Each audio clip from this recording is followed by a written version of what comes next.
Audio Jungle. Audio Jungle.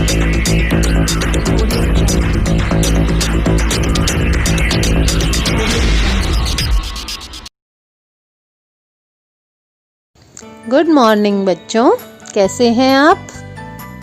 Good morning ma'am. कल जो मैंने आपको चुंबकों के बारे में बताया था, आपको वो सब समझ आ गया होगा? यस मैम, मैंने तो घर में मैग्नस की छड़ी से चुंबकीय तथा अचुंबकीय पदार्थों को अलग भी किया था। बहुत मजा आया। वेरी गुड बूझो। अब हम आगे पढ़ेंगे उसी पाठ को, और हम बहुत सारे क्रियाकलाप भी करेंगे आज, जिसमें आपको बहुत मज़ा आने वाला है। बच्चों, यहाँ पर देखो, मैंने कुछ मात्रा में यहाँ मिट्टी ली है और कुछ मात्रा में यहाँ लोहे का बुरादा है। ये लोहे का जहाँ सामान बनता है, उसमें से जो उसका बुरादा निकलता है, हमने वो लिया है। पहले हम मिट्टी की जांच करते हैं कि क्या इस मिट्टी में कुछ लोह का तत्व है। अगर हम इसके पास जैसे चुंबक को लेकर जा रहे हैं, तो हम देख रहे हैं कि इसमें कोई खास लोह तत्व नहीं है। किसी किसी जगह पर मिट्टी में लोह के तत्व हो भी सकते हैं। अब जैसे देखो, कुछ कण, एक दो कण आपको यहाँ पर बहुत बारीक, मैं अगर बहुत पास से आपको दिखा रही हूँ तो चिपका हुआ दिखाई दे रहा है। अब हम यही क्रियाकलाप इस लोह के बुरादे के साथ करते हैं। आप देखिए, मैं बहुत दूर से कर रही हूँ तो भी कणों ने, चुंबक ने इसको अपनी तरफ आकर्षित करना शुरू कर दिया। ये देखो आप, कितनी अच्छी तरह चुंबक के कण, लोहे के कण जो हैं वो इस चुंबक के साथ चिपक गए। अब आपने एक बात और भी देखी होगी यहाँ पर, कि चुंबक तो ये पूरी है, लेकिन लोह के कण कहाँ चिपके? दोनों ध्रुवों पर। ये देखो, एक उत्तरी ध्रुव और दक्षिणी ध्रुव पर जो है लोह के कण बहुत अधिक मात्रा में चिपके, जबकि बीच वाले भाग में उतने कण नहीं चिपके। इससे हमें क्या पता चलता है कि चुंबक के जो ध्रुव होते हैं, वहाँ पर चुंबक की जो शक्ति है या क्षमता है, चुंबकत्व की जो क्षमता है, वो सबसे अधिक होती है। प्राचीन समय में एक कहानी मैं आपको बताती हूँ। एक चीन का सम्राट था। वो दिशा ज्ञात करने के लिए अपने साथ उसके रथ में एक मूर्ति लगी हुई थी। उस मूर्ति की क्या विशेषता थी कि उसमें एक चुंबक थी जो सदा दक्षिण दिशा की तरफ इंगित करती थी। तो वह सम्राट जहाँ भी जाता, उसको उससे उस दिशा का पता चल जाता कि वो दक्षिण की तरफ जा रहा है। और अगर वो उसकी दिशा गलत हो रही होती तो उसको मूर्ति की दिशाओं से पता चल जाता कि उसे किस दिशा में जाना है। तो चुंबक का इस्तेमाल करके हम अपने लिए एक दिशा निर्धारक बनाने का प्रयास करते हैं। तो पहले हम एक क्रियाकलाप करेंगे और देखेंगे कि जब हम स्वतंत्र रूप से किसी चुंबक को लटकाते हैं तो वो किस दिशा में इंगित करती है।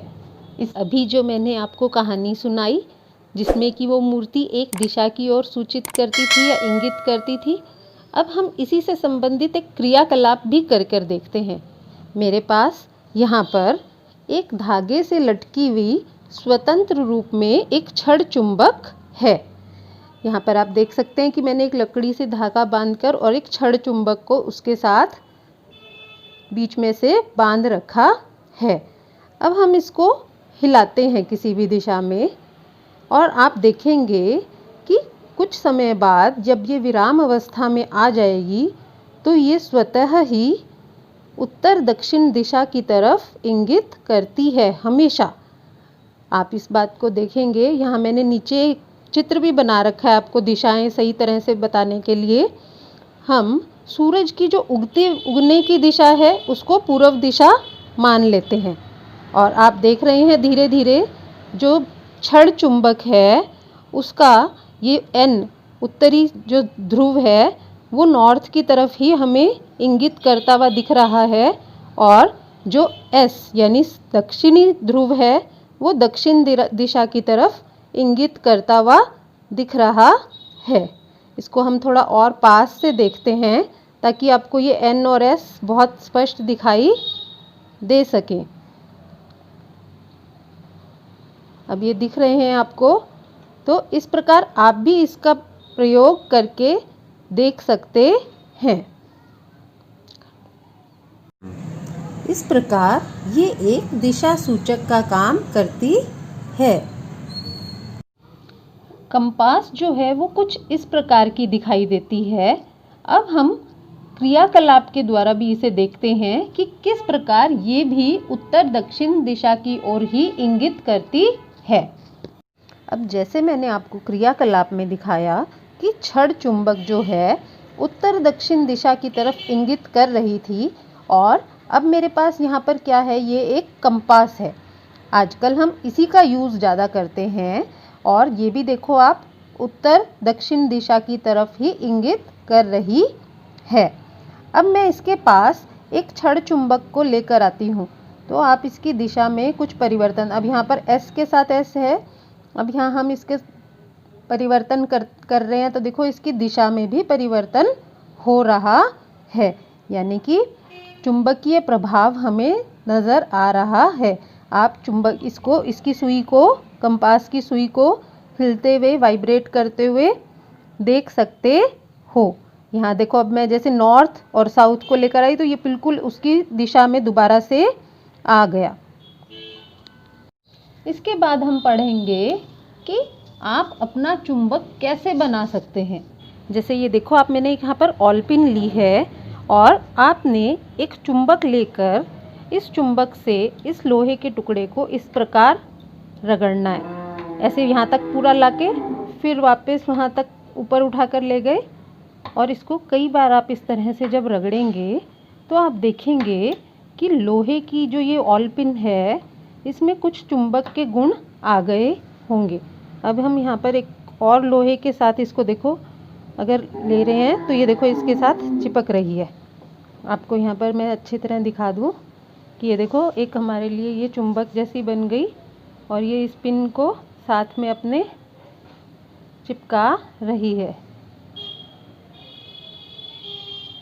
तो इस प्रकार आप जब तक इसको रगड़ते रहें जब तक कि इसमें चुंबकीय गुण ना आ जाए। तो मज़ा आया ना आपको चुंबक बनाने में।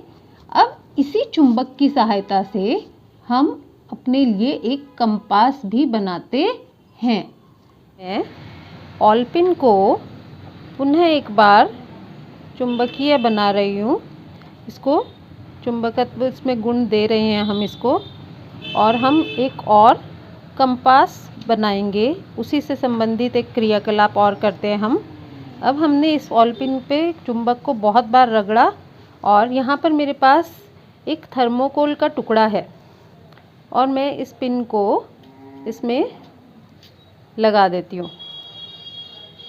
अब ये भी हमारे लिए एक कंपास जैसा काम करेगा। ये देखिए, पानी में मैंने इस थर्मोकोल के टुकड़े को तैरा दिया, तो आप देख सकते हैं कि मैंने इसको काफ़ी बार इधर उधर घुमाया, लेकिन ये हर बार केवल एक ही दिशा में रुक रहा है। अगर हम इसको बीच में करके देखते हैं, और जब ये स्थिर हो जाएगा तो आप देख सकते हैं कि ये उत्तर दक्षिण दिशा की तरफ पॉइंट करेगा। यहाँ पर पेपर से आप दिशाओं का ज्ञान दोबारा ले सकते हैं। मैंने पेपर पे रखा हुआ है अभी। अब आप देखिए, ये उत्तर और ये दक्षिणी ध्रुव इसका बहुत अच्छी तरह से दिख रहा है यहाँ पर आपको ये। इसी क्रियाकलाप को हम एक छड़ चुंबक की मदद से करते हैं। इस छड़ चुंबक को मैंने एक प्लास्टिक के ढक्कन में रख दिया है, और हम इसको इस तरह से थोड़ा घुमा देते हैं, और फिर देखेंगे कि ये अंततः किस दिशा में सूचित करेगा या कौन सी दिशा में इंगित करेगा। आप देख सकते हैं कि जैसे जैसे ये विराम अवस्था में आ रहा है, अब देखिए जैसे ढक्कन ने मुँह घूमना बंद कर दिया, तो ये कौन सी दिशा में सूचित कर रहा है, उत्तर दक्षिण दिशा में सूचित कर रहा है। इसे आप इस पेपर से भी दिशाओं का वो ले सकते हैं। ये देखिए उत्तर दक्षिण, और यहाँ पर छड़ चुंबक में भी आपको N और S दिखाई दे रहा है, जो कि उत्तरी ध्रुव और दक्षिणी ध्रुव को सूचित कर रहा है। अगला टॉपिक जो हमारा है वो है चुंबकों के बीच आकर्षण तथा प्रतिकर्षण। यहाँ पर आप देख सकते हो कि मेरे पास 2 छड़ चुंबक हैं। अब हम पढ़ ही चुके हैं पहले ही कि प्रत्येक चुंबक में कितने ध्रुव होते हैं, 2 ध्रुव होते हैं। कौन कौन से? उत्तरी और दक्षिणी ध्रुव, नॉर्थ और साउथ। तो अब हम इन दोनों चुंबकों को पास लाने का प्रयास करते हैं। तो आप ये देखिए कि ये चुंबक इससे चिपकने के बजाय इससे दूर जा रही है। अब यहाँ पर आप एक चीज़ नोट कर रहे हैं कि यहाँ पर दोनों ध्रुव कौन से हैं? उत्तरी और उत्तरी। यानी कि जब समान ध्रुवों को समीप लाया जाता है तो ये प्रतिकर्षण, इनमें कोई आकर्षण नहीं है, चुंबक उससे दूर जा रही है। और जब हम असमान ध्रुव को, जब हमने S को N के पास लेकर आए तो ये उससे चिपक गई। यहाँ पर मैं आपको बता देती हूँ अच्छी तरह से लिख कर भी कि जब हम उत्तरी ध्रुव को उत्तरी ध्रुव के पास लाए तो क्या हो रहा था? प्रतिकर्षण, यानी कि ये दूर जा रही थी एक दूसरे से। और जब मैंने उत्तरी ध्रुव को दक्षिणी ध्रुव के पास लेकर आई, यहाँ पर आप देखिए, तो ये आपस में चिपक गए। यहाँ पर क्या हो रहा है? आकर्षण। ये चुंबक का एक महत्वपूर्ण गुण होता है कि असमान ध्रुव जो होते हैं वो एक दूसरे की तरफ आकर्षित होते हैं, जबकि समान ध्रुव जो होते हैं वो प्रतिकर्षित होते हैं। आप दोबारा से एक बार देख सकते हैं, जब N और N को हम पास लेकर आ रहे हैं तो इनमें कोई आकर्षण नहीं है, चुंबक एक दूसरे से दूर जा रही है। जैसे यहाँ पर भी देखिए आप, तो ये इससे दूर जा रही है, ये देखिए इससे चिपक नहीं रही। लेकिन जब हम S को इसके पास लाए तो ये तुरंत चिपक गए, यानी कि आकर्षण हमें दिखाई दिया। चुंबकों को जब भी हमें रखना हो तो हमें उनको सुरक्षापूर्ण रखना चाहिए। जैसे कि मैंने यहाँ पर रख कर दिखाया है आपको एक ऐसी डब्बी में, और यहाँ पर इनके जो ध्रुव हैं वो विपरीत ध्रुवों को इस तरह से निर्धारित करके रखना चाहिए।